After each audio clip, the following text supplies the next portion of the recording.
안녕하십니까. 박철호 메밀TV 박철호입니다. 오늘 208번째 영상에서 메밀과학에서는 오래전에 일본 면류업체연합에서 펴낸 면식 권장, 우리말로는 저희 팀에서 번역해서 펴낸 메밀 이야기 제9장 승려와 메밀에 관한 내용을 소개해드리겠습니다.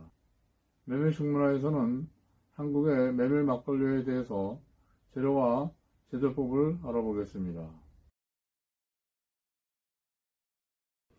승려와 메밀에 대해서 일본의 사례를 알아보겠습니다. 이 내용은 일본의 면류업단체연합회에서 2001년 펴낸 면식장려라는 책을 윤병수 박사와 이건수 교수 그리고 제가 공동으로 번역을 해서 2003년 건강변비 메밀 이야기라는 제목으로 강문각에서 출판한 책이 있는데요. 이 책에 수록된 내용 중에서 승려와 메밀에 관한 일본의 사례가 있어서 함께 읽어보도록 하겠습니다. 9장 메밀가루는 왜 수도하는 사람들의 음식이 되었던 것인가? 예로부터 높은 야산에서 산중에 나무 열매만 먹고 사는 사람과 깊은 산속의 수도자 등 산속에 틀어박혀 혹독한 수행을 하는 수도자는 유일의 식량으로서 메밀가루를 가지고 갔다고 합니다. 이러한 고통을 참고 수행하는 데에는 이른바 오곡 금기가 조건이 되기 때문에 오곡, 즉 쌀, 보리, 조, 기장 또는 피, 콩에 들어가지 않는 메밀이 선택되었다고 합니다. 그러나 메밀의 우수한 영양가를 경험적으로 인식했기 때문이라고도 생각됩니다. 오른쪽 하단의 사진은 센니치 기요의 교우에서는 메밀가루가 유일의 식량이라고 하는 관련된 사진입니다. 예를 들면 헤이잔 인야쿠치의 센니치 가이오 교우는 고통을 참는 중에 고통이라고 하지만 메밀이 대단히 중요한 역할을 담당하고 있는 것을 나타내는 절호의 사례라고 말할 수 있습니다.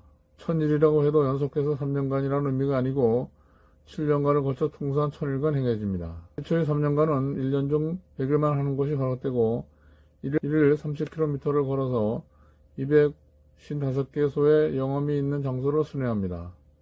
계속해서 2년간은 1년에 200일은 같은 수행을 하고 이 5년간으로 통상 700일이 됩니다. 여기에 이르러 9일간의 단식, 단수, 불면, 눕지 않는 수행에 들어갑니다. 이 수행을 닦지 않으면 다음의 수행으로 진행된 것이 허락되지 않는데 보통 인간이 단식, 단수 상태에서 살 수 있는 생리적 한계는 3일이라고 하는 것을 생각하면 믿기 어려운 정도의 고용이라고 할 수 있습니다. 그 수행 후 6년째는 1년간에 100일의 수행이 진행되지만 하루에 걷는 거리는 60km로 순회하는 장소도 266개로 늘어납니다.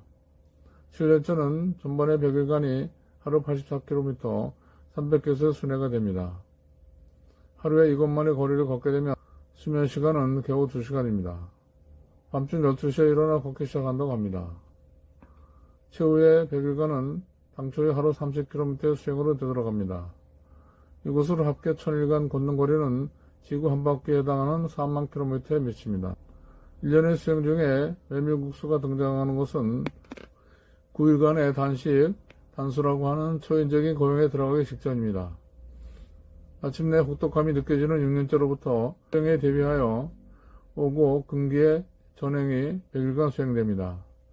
이 사회 수행자는 메밀과 소량의 채소 이외에는 일체 입에 되지 않습니다. 인간의 세포는 3개월 만에 교체된다고 하는데 이 기간에 그 후의 혹독한 수행에 참을 수 있을 정도의 육체와 정신력을 기르는 것이 아닌가 하고 생각됩니다. 메밀가루의 칼로리는 쌀과 거의 같습니다. 뿐만 아니라 전분, 단백질, 지질, 비타민, 미네랄이 풍부히 함유되어 있습니다. 두류를 제외한 일반 곡물 중에서 가장 영양가가 높습니다. 또 메밀가루는 부패할 염려가 없고 언제라도 메밀 수제비로서 먹을 수 있는 손쉬운 식품입니다. 때문에 예로부터 산에서의 휴대식과 비상식으로 귀중하게 취급되어 왔습니다. 게다가 메밀가루는 취사하지 않고 생으로 먹어도 가능할 정도로 소화에 좋습니다. 따라서 화식도 끄는 수도자에 있어서 탕으로 달굴 필요가 없고 영양도 풍부한 메밀가루는 이거밖에 없다고 말해도 좋을 정도의 귀중한 식량이었던 것입니다.